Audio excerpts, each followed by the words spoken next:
ایک عورت کا شوہر روزانہ کسی نہ کسی مہمان کو گھر لے کے آ جاتا، بیوی کو کہتا اس کے لیے کھانا تیار کرو۔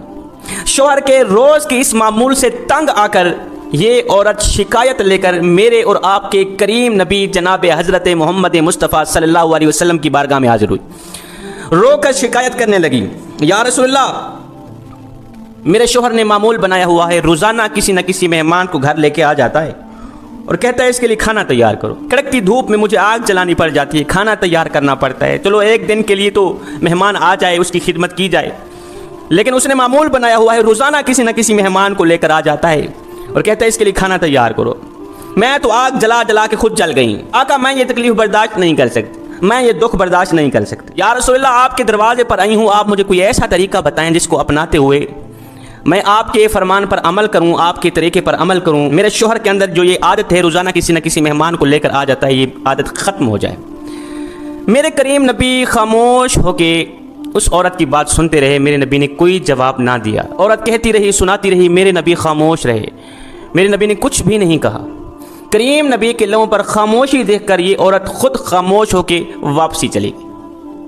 جب گھر میں گئی دوسرے دن میرے کریم نبی نے اس عورت کے شوہر کو بلایا، کہا کہ کل میں آپ کے گھر کا مہمان بننے والا ہوں۔ وہ تو خوش ہو گیا، دوڑ کر گیا، اپنی بیوی کو کہا کل اللہ کے نبی ہمارے گھر کے مہمان بننے والے ہیں، کل آپ نے کھانا تیار کرنا ہے۔ وہ عورت بھی سن کر بڑی خوش ہوئی، صبح اٹھتے ہی اس نے تیاریاں شروع کر دی، کھانے بنانے شروع کر دی۔ میرے کریم نبی نے وہاں کھانا کیا کھانا تھا، میرے نبی تو وہاں ان کو سبق دینے جا رہے تھے، ان کی آنکھوں سے ان کو کچھ دکھلانے جا رہے تھے۔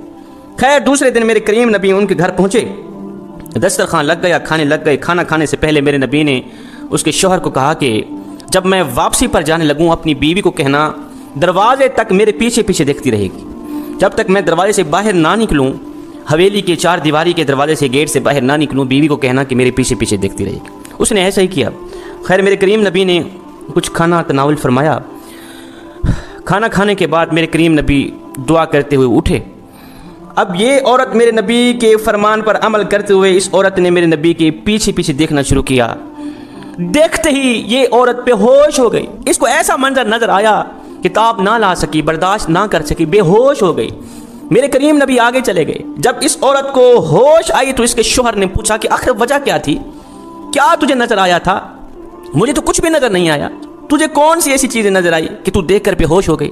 اس نے کہا جب میرے نبی کمرے سے باہر نکل کر حویلی کے چار دیواری کے دروازے تک جا رہے تھے تو میں نے دیکھا کہ نبی کے پیچھے سانپ، بچھو، کیڑے مکوڑے اور بھی کافی ساری بلائیں تھیں، نبی کے پیچھے پیچھے جا رہی تھی۔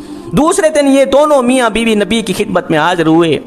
اس عورت نے پوچھا آقا آخر وجہ کیا تھی؟ میرے نبی نے فرمایا میں صرف تمہیں دکھلانے کے لیے گیا تھا کہ مہمان جو گھر میں آتا ہے ایک تو وہ اپنا رزق ساتھ لے کر آتا ہے، وہ تمہارا کچھ بھی نہیں کھا کے جاتا، وہ اپنا رزق ساتھ لے کر آتا ہے۔ دوسری بات یہ ہے کہ جب وہ جاتا ہے تمہاری بلاؤں کو بھی ساتھ لے کے جاتا ہے، تمہارے گناہوں کو بھی ساتھ لے کے جاتا ہے، تمہارے اوپر جو مصیبتیں ہوتی ہیں یا آنے والی ہوتی ہیں ان تمام چیزوں کو ساتھ لے کے جاتا ہے۔ حضرت مولانا جلال الدین رومی رحمۃ اللہ تعالی علیہ یہاں پر فرماتے ہیں اللہ رسول کی رضا کے لیے مخلوق خدا کی خدمت، مخلوق خدا کو مہمانی دینا، ان کی مہمان نوازی کرنا، یہ عمل گناہوں کو اس طرح کھاتا ہے جس طرح آگ لکڑیوں کو کھاتی ہے۔ اس سے بندے کے گناہ جھڑتے ہیں۔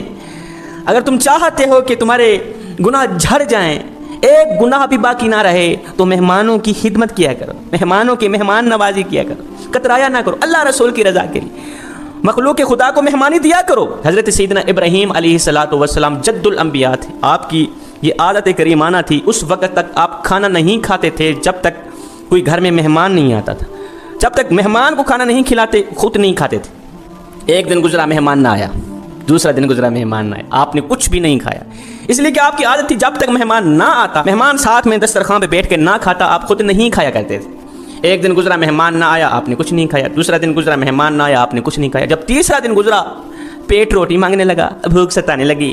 اللہ کے نبی حضرت سیدنا ابراہیم علیہ السلام گھر سے باہر نکلے، جاؤں کسی کو لے کر آؤں، اس کو بھی کھلاؤں خود بھی کھاؤں۔ باہر نکلے دیکھا ایک بوڑھا شخص آ رہا تھا، 70-80 سال عمر کا تھا، بھاگ کر گئے، بھوک لگی ہوئی ہے، کھانا کھانا ہے، اس نے کہا جی کھانا ہے، اس کو لے کر آئے دسترخوان میں بٹھا دیا، چلو جی شروع کرو۔ اس نے روٹی اٹھائی، کھانے لگا۔ اللہ کے نبی نے فرمایا رکھ دے روٹی، رکھ دے۔ اس نے رکھ دی۔ کیا ہوا، تو نے بسم اللہ کیوں نہیں پڑھی؟ اس نے کہا جی میں تو اللہ کو مانتا ہی نہیں، میں تو کافر ہوں، میں تو مسلمان ہوں بھی نہیں، مجھے تو پتہ ہی نہیں بسم اللہ ہوتی کیا ہے، مجھے تو پتہ نہیں اللہ ہے کیا، اللہ کون ہے۔ حضرت سیدنا ابراہیم علیہ السلام کو جلال آ گیا۔ ابراہیم علیہ السلام نے فرمایا پھر اٹھ کے دفع ہو جا، میں تجھے کھانا نہیں کھلاتا، دفع ہو جا، اگر تو اللہ کو نہیں مانتا، بسم اللہ نہیں پڑھتا، دفع ہو جا، میں تجھے کھانا نہیں کھلاتا۔ وہ یہاں سے اٹھ کے چلا گیا۔ ادھر سے یہ مہمان اٹھ کے گیا، ادھر سے حضرت جبریل علیہ السلام حاضر ہوئے۔